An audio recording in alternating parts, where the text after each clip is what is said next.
춘추시대 그 혼란한 세상에서 군주로 살아남는다는 건 어떤 의미였을까요? 오늘은 노나라 은공이라는 한 군주의 기록을 통해서 당시 권력자들이 따라야 했던 보이지 않는 법칙들, 그 치열한 정치 게임의 실체를 한번 파헤쳐 보겠습니다. 오늘 이야기는 바로 이 질문에서 시작합니다. 아니, 고작 낚시 구경 좀 간 게 뭐 그리 대수냐고요?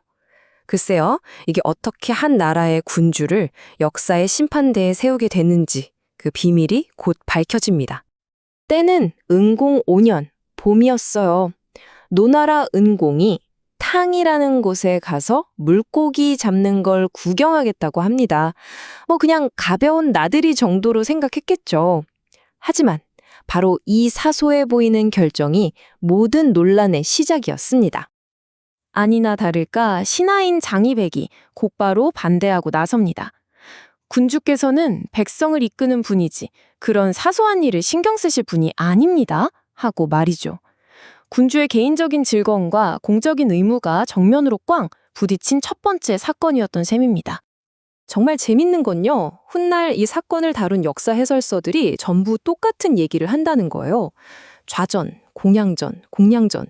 이 책들이 저마다 이유는 조금씩 다르게 들지만 결론은 하나였습니다. 은공의 저 행동 아주 심각한 잘못이다라고 말이죠. 자, 그렇다면 도대체 당시 사람들이 생각하는 군주란 뭘 해야 하는 사람이었을까요?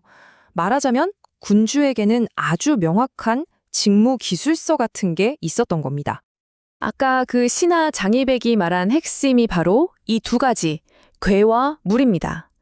궤는 나라의 법도나 기준을 바로 세우는 거고요. 물은 온갖 사물의 가치를 제대로 분별해서 나라 살림을 구리는 능력을 말해요. 이 두 가지가 바로 군주가 해야 할 가장 중요한 일이었던 거죠. 보세요. 군주의 1년 스케줄은 이렇게 꽉 짜여 있었습니다. 봄에는 사냥을, 여름엔 농사 상황을 살피러 순찰을 돌고, 가을엔 군사 훈련, 겨울엔 또 대규모 사냥을 나갔죠. 이 모든 게 다 농사처는 피해서 나라의 국방이나 경제와 직결된 활동들이었어요. 개인적으로 낚시 구경 갈 틈 같은 건 없었던 겁니다. 자, 그럼 이제 군주의 개인적인 행동에서 눈을 돌려서 아주 공적인 영역으로 한번 가볼까요? 바로 국가의례, 예법의 세계입니다. 6줄 춤을 둘러싼 논란인데요. 이게 또 보통 심각한 문제가 아니었어요. 이 사건의 모든 걸 말해주는 숫자입니다. 바로 6, 6. 은공이 한 제사에서 동원한 무용수들의 줄, 즉 열의 숫자였죠. 이게 그냥 춤이 아니고요. 당시의 신분 질서를 보여주는 아주 엄격한 상징이었습니다. 하늘의 아들, 즉 천자는 8줄의 춤을, 그 밑에 제후, 그러니까 은공 같은 군주는 6줄, 고위 관료는 4줄, 이런 식으로 딱 정해져 있었던 거예요. 함부로 넘볼 수 없는 선이었죠. 그런데 문제는 은공이 이 제후급의 6줄 춤을 자신의 정식 부인도 아닌 후궁의 사당 제사에서 썼다는 겁니다. 이건 그냥 규칙 위반이 아니었어요. 해설가들은 이걸 두고 신성한 권위에 도전하고 국가의 기강을 무너뜨리는 중대한 범죄라고 아주 강하게 비판합니다. 자, 이제 나라 안에서 밖으로 국가 간의 관계로 시야를 좀 더 넓혀볼까요? 춘추시대의 외교와 전쟁을 보면요. 명예, 복수, 그리고 냉혹한 현실주의가 어떻게 뒤섞여 돌아가는지 아주 생생하게 볼 수 있습니다. 이 연대표를 한번 보세요. 정말 정신이 없죠? 정나라가 위나라를 치니까 위나라는 연나라를 끌어들여 반격하고, 그러자 정나라가 연나라를 박살내고, 이게 다 한 해에 일어난 일입니다. 한번 시작된 싸움이 어떻게 꼬리에 꼬리를 무는 복수전으로 이어지는지, 당시의 국제정세가 얼마나 살벌했는지 그대로 보여주죠. 그런데 정말 의외인 건요.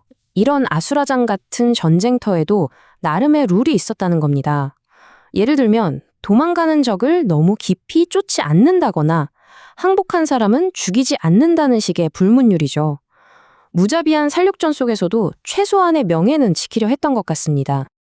물론 맨날 싸우기만 한 건 아니에요. 군주에겐 외교라는 아주 중요한 무기가 또 있었죠.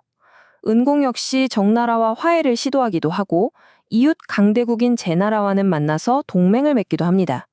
전쟁과 외교 이 두 개의 바퀴로 나라를 굴려나갔던 거죠. 자, 이제 드디어 마지막 장입니다. 오늘 이야기의 진짜 핵심이라고 할 수 있는데요. 우리가 지금까지 살펴본 이 모든 역사 기록이 사실은 객관적인 사실의 나열이 아니라는 겁니다. 이건 아주 치밀하게 계산된 도덕적 판결문에 가깝습니다. 바로 이겁니다. 춘추라는 역사책은요, 그냥 무슨 일이 있었다고 쓰는 게 아니에요. 그 행위에 대해 옳다, 그르다라는 판결을 내리고 있는 겁니다. 그러니까 역사서는 후대를 위한 거대한 법정이었던 셈이죠. 이제 그 판결문을 어떻게 읽어야 하는지 그 비밀 열쇠를 보여드리겠습니다. 이게 바로 역사가들이 숨겨놓은 암호 해독기입니다. 보세요. 그냥 낚시를 구경했다라고 쓰여 있지만 그 속뜻은 군주로서 직무를 태만히 했다는 비판인 거죠.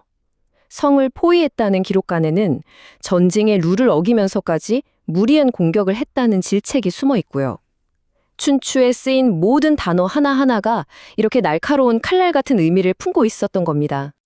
이렇게 역사가 과거의 행동에 대한 엄중한 판결이라면 문득 이런 생각이 들지 않으세요?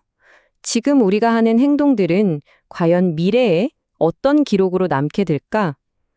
우리 시대를 위한 판결문은 지금 이 순간 누가 어떻게 쓰고 있는 걸까요?